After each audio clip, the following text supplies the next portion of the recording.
लड़की की आंखें सुर्ख हो रही थी, हाथ मुड़ रहे थे, जिस्म हर एक मिनट के बाद बिल्कुल ऐसे ही सख्त हो जाता जैसे कपड़े निचोड़े जाते हैं।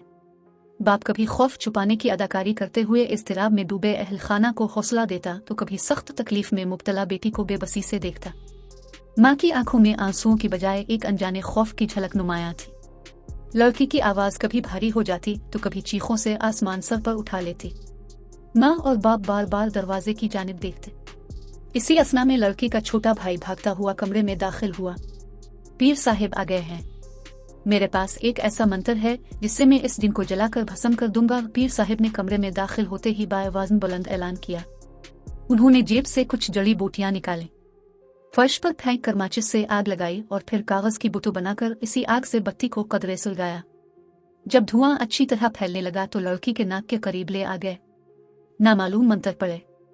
चिल्लाते हुए जिन साहिब को लड़की के जिस्म से निकल जाने का हुक्म और तामील न करने की सूरत में धमकियां देते रहे। फिर कुछ मिनटों बाद लड़की ने पानी मांगा और यूं जिन वॉकआउट कर गया। ऐसे वाकयात अब तकरीबन हर गली मोहल्ले में सुना देख रखे होंगे।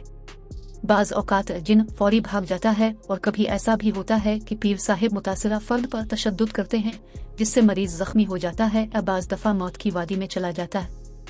लड़की की आंखें सुर्ख हो रही थी, हाथ मुड़ रहे थे, जिस्म हर एक मिनट के बाद बिल्कुल ऐसे ही सख्त हो जाता जैसे कपड़े निचोड़े जाते हैं।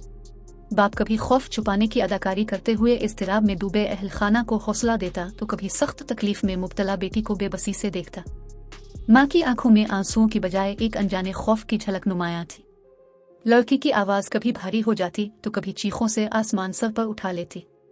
माँ और बाप बार बार दरवाजे की जानिब देखते। इसी असना में लड़की का छोटा भाई भागता हुआ कमरे में दाखिल हुआ। पीर साहिब आ गए हैं। मेरे पास एक ऐसा मंत्र है जिससे मैं इस दिन को जलाकर भस्म कर दूंगा। पीर साहिब ने कमरे में दाखिल होते ही बाआवाज़ बुलंद ऐलान किया। उन्होंने जेब से कुछ जड़ी बूटियां निकाली, फर्श पर फेंक कर माचिस से आग लगाई और फिर कागज की बुतू बनाकर इसी आग से बत्ती को कदरे सुलगाया। जब धुआं अच्छी तरह फैलने लगा तो लड़की के नाक के करीब ले आ गए। नामालूम मंत्र पड़े।